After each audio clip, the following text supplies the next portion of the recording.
Va, nenurodė pagal 93 straipsnio trečios dalies reikalavimą. Byla, kaip mums žinoma, reiškia, taip pat sako, kad pusė prašymų buvo jų išfoksuotas, kad jį išbraukti iš kandidatų sąrašo. Sprendimas vienas. Ačiū. Antrasis sprendimas dėl Sergejus Ivanovo. Prašau. Vėlgi, remintis tą pačią informacijos ir ryšių dokumentą prie Lietuvos Respublikos vidaus reikalų ministerijos pažymą, mes matom, kad Ivanovas Sergejus buvo, pagal tą pažymą, buvo teistas Rygos apygardos teismo pagal baudžiamąjį kodeksą Latvijos 177 straipsnį, kuris numato. Aišku, dar Julius Osaitis, prašau. Aš čia iš specialių nematau faktų, tai gal yra kažkokia išvada faktų. Nes atitinkama tvarka žinia. Tačiau įstatymas sako, pripažintas kaltu dėl sunkaus arba labai sunkaus nusikaltimo. Profesorium, ne visai taip. Čia dvi alternatyvos yra. 10 metų taikoma visiems, o sunkus, nesunkus ten yra be laiko reikalavimų.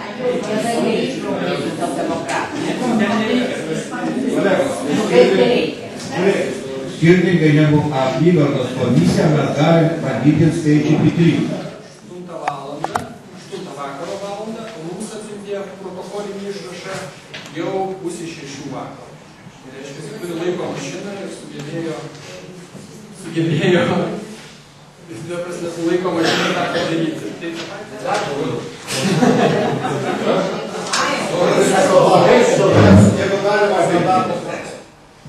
Bet aš manau, kad jis yra pakankamai svarbus. Teisins sąraše, dviejose lapuose 14 žmonių, ar padėjėjais kandidatų Europos parlamentą Jono Viesulo, ar patarėjais, ar bendradarbiais, ar partijais, o gal vėlės stebėtojais, kadangi Ir pateikit mums tos dokumentus rinkimai ne rytoj. Pažiūrėsim iš vieną. Nepalaukit, man reikia dirbti pradėti nuo vakaro aš dirbu.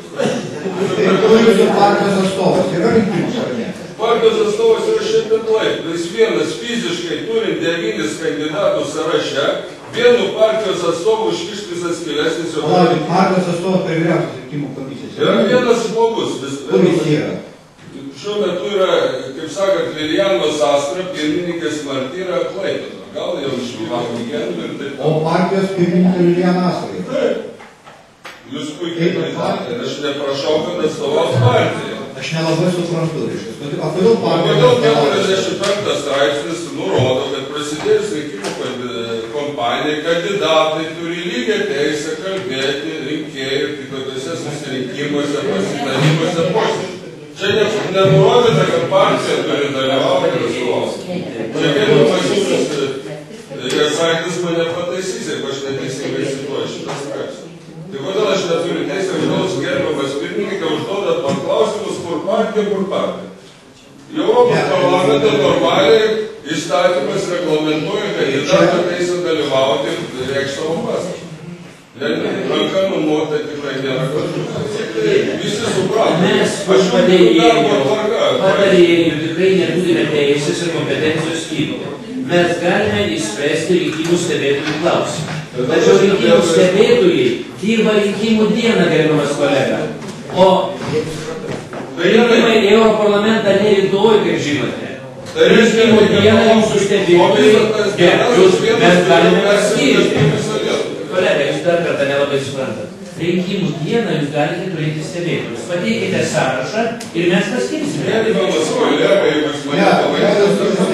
sąrašą, būkit malonus, duokit mums. Aš pavadinu, bet man nesvarbu, mums yra svarbus pavadinimas.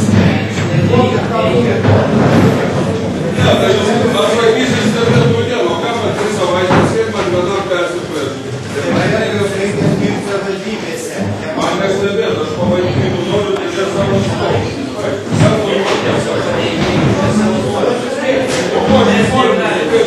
Kaip aš įdėsiu, tai nepavedė.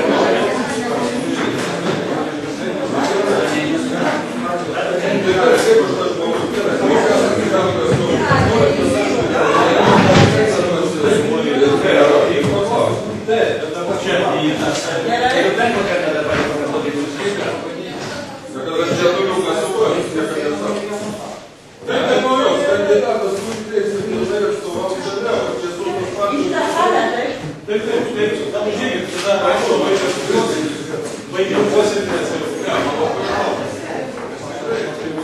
Ne, tai aš sutinku, bet tai turiu aš kažkokį. Tai reiškia, kad tai įrašyta.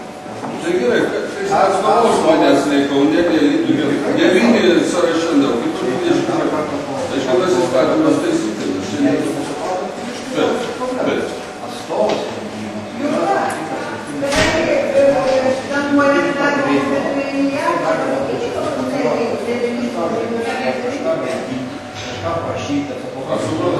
Gerai, o toliau gerai. O dabar jūs kalbate apie kitą.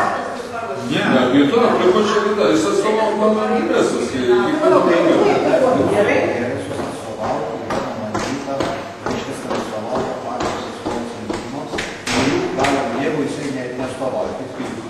Tai kaip jūs gali vienas? Šiandien yra triukšmas, paėmė toli. Jūs tik sakėte vienas.